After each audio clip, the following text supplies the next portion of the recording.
Kara, do we have a ruling in the Donald Trump civil fraud trial case?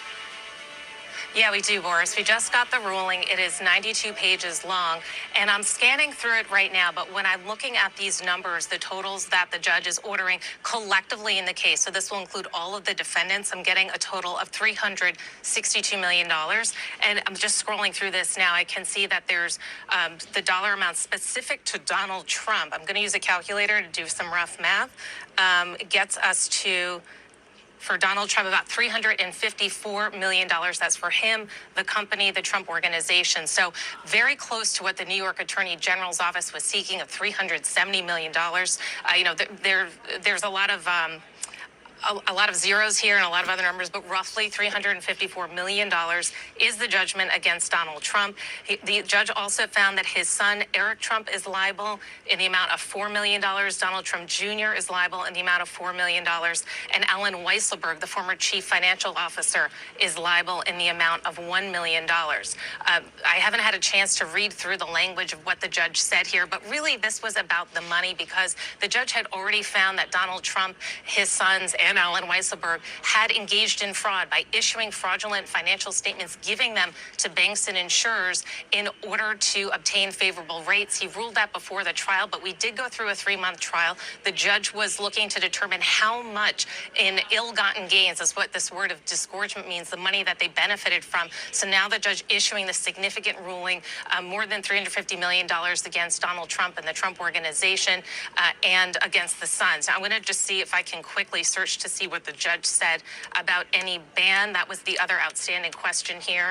I'm not able to find that very quickly, but that is another issue that we're looking for here of what the judge says about whether he's banning Trump from doing business or his sons. But this ruling, there was a question of whether the sons would be found to be liable because the judge said at the end of the trial, during closing arguments, he asked the Attorney General's team if he said he wasn't sure there was sufficient evidence against the sons. This ruling here indicating that he believes that they did at least receive improper profits and asking them to disgorge that as a result of this case.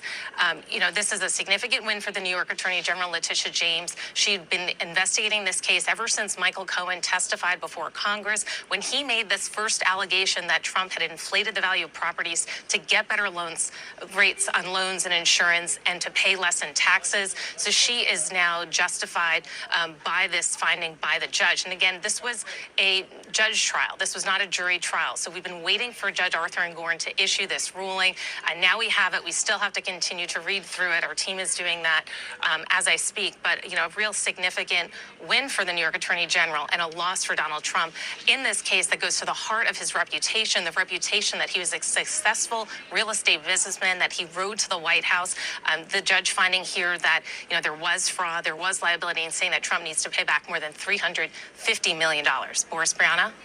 Yeah, it goes so much to his identity. This is clearly one of the cases, one of the legal issues that he's facing that bothers him the most here, as the Attorney General in New York had argued that it was the marketplace that was harmed here and was seeking to recoup this disgorgement or these ill-gotten gains.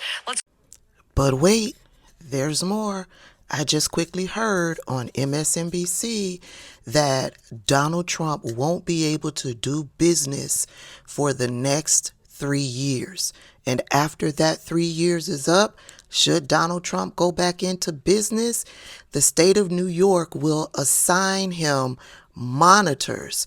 I guess these people will be monitoring Donald Trump's businesses, their business practices, and their financials to make sure that Donald Trump is on the up and up. But wait, there's more. Y'all know Donald Trump is going to want to appeal. He can appeal, but if he appeals, he has to put up that $355 million. He has to pay that money to the court. And I'm guessing that money will sit like in an escrow account while his appeal works its way through the court. And should he win that appeal, then I guess that money plus interest will be returned to him.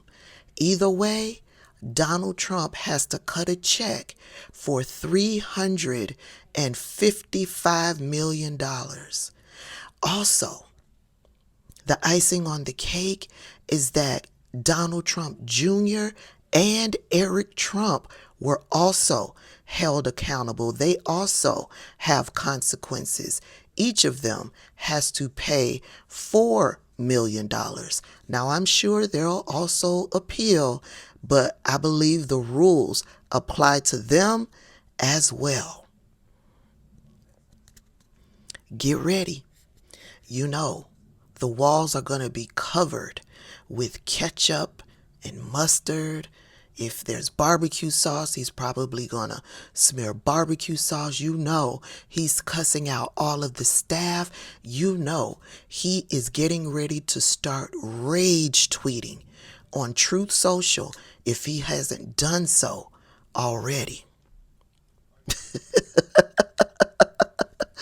I don't know about you, but I love this for each and every one of them.